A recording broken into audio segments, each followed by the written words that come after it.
1 Peter chapter 2, verse 7 to 8 says this: for those who do not believe, the stone, we're talking about Jesus, that the builders rejected has become the cornerstone. It's speaking of God had called the Israelites to be his own people, to represent him on earth, but they rejected the very one that would bring ultimate fulfillment of everything they were called to walk in. So they built without him. And so now they're coming and they're building something over here, and they keep tripping over this thing, and they're trying to push this thing away because it doesn't fit in with what they've been trying to build. They're going to have to pull everything down to get building again. And so it says of Jesus in this same scripture, verse 8, 1 Peter 2, verse 8, write this down, tattoo it on your arm. Remember, this is God speaking to us.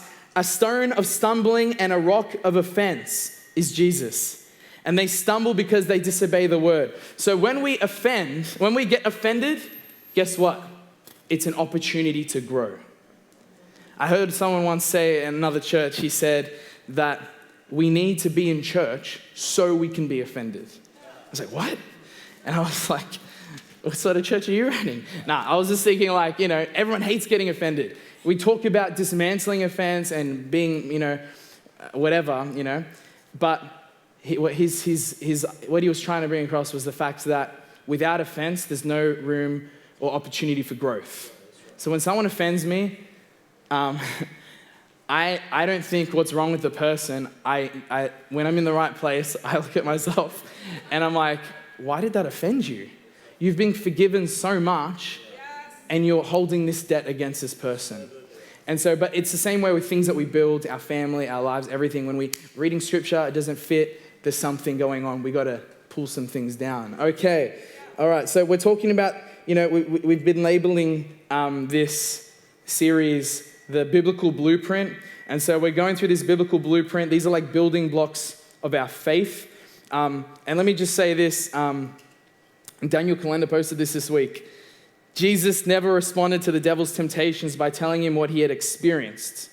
When Jesus responded to the devil, every time he said, "It is written." And bad news is that we're definitely the most biblically illiterate generation that the church has ever seen. Let's be sober and real about it. You know why it is? It's because we can Google search anything now. That never existed. You couldn't really have a faith without knowing the whole word. You couldn't have a mature faith back then because you didn't know what to grapple onto. But let me tell you something. When you're in the midst of something, when you're facing temptation, your phone is just too many steps away. There's a reason that we're told to keep his law on the tablet of our hearts. God has called us to pursue him, to see him in everything.